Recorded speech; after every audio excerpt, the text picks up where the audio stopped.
Hoje nós vamos falar sobre o TDAH, transtorno de déficit de atenção. E para isso, nada melhor do que a doutora em TDAH aqui da cidade de Araguaína, Valúzia Vinhal.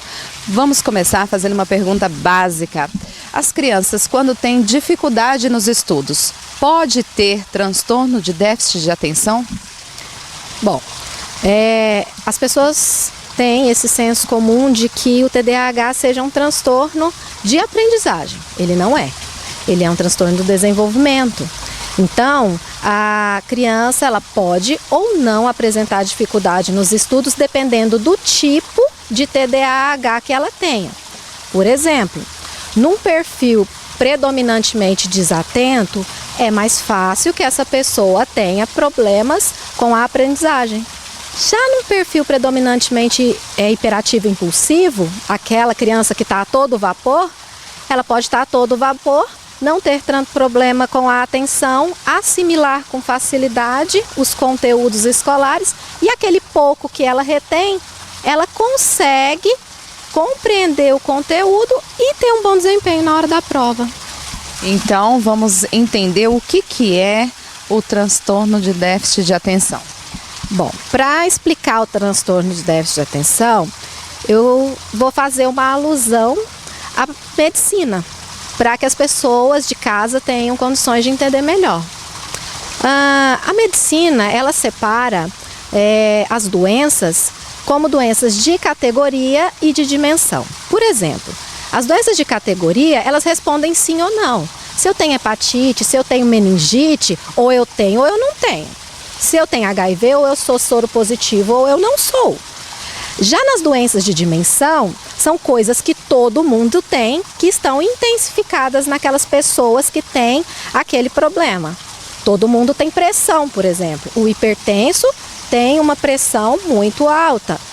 Na situação também do açúcar, né, que é o diabético, todo mundo tem açúcar. O diabético convive com a situação de ter muito mais. Assim é o TDAH. Todo mundo tem atenção, todo mundo tem impulsividade, hiperatividade. Todo mundo tem que ter um pouco para viver. O TDAH tem muita desatenção, ou tem muita impulsividade, ou tem muito dos dois. Ou seja, eu não tenho ali um ser estranho. Eu não tenho uma pessoa que é incapaz de sentar e assistir TV, ou que é incapaz de ficar horas brincando, como muitas crianças conseguem fazer. Ele consegue, aquilo que é prazeroso ele consegue. Agora, quando a situação exige mais a capacidade atencional e controle impulsional, essa pessoa já não consegue mais desempenhar como uma outra pessoa desempenharia.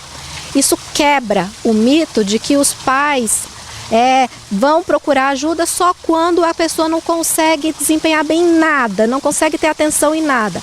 Isso não existe.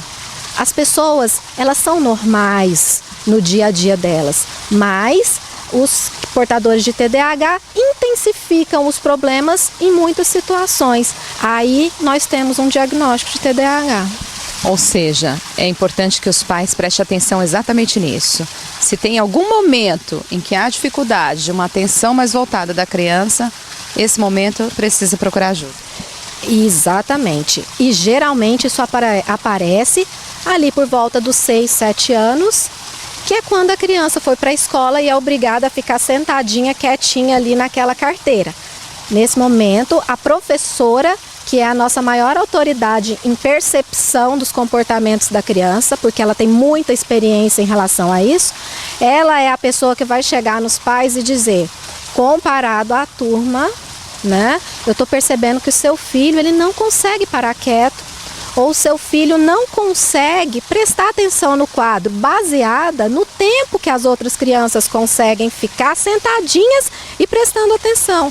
Então não é um momento para os pais falarem, imagina meu filho, é um momento para os pais questionarem. Bom, então eu vou procurar ver se realmente procede, porque eu preciso ajudar meu filho, porque quanto mais cedo melhor. Visto que o TDAH ele é um transtorno do desenvolvimento e não da aprendizagem. Assim como a dislexia, assim como o autismo, muitas pessoas podem levar à idade adulta e muitas pessoas podem não levar o TDAH à idade adulta se tiverem um bom tratamento, se tiverem condição no dia a dia delas de minimizar esses sintomas. Bom, e aqui na cidade de Araguaína tem ajuda, tem como cuidar dessa criança, não precisa ir para fora, não é verdade, Valusa? Sim, aqui nós temos bons profissionais, a Educare está preparada para lidar com esses sintomas. Nós temos 15 profissionais extremamente treinados e habilitados para isso.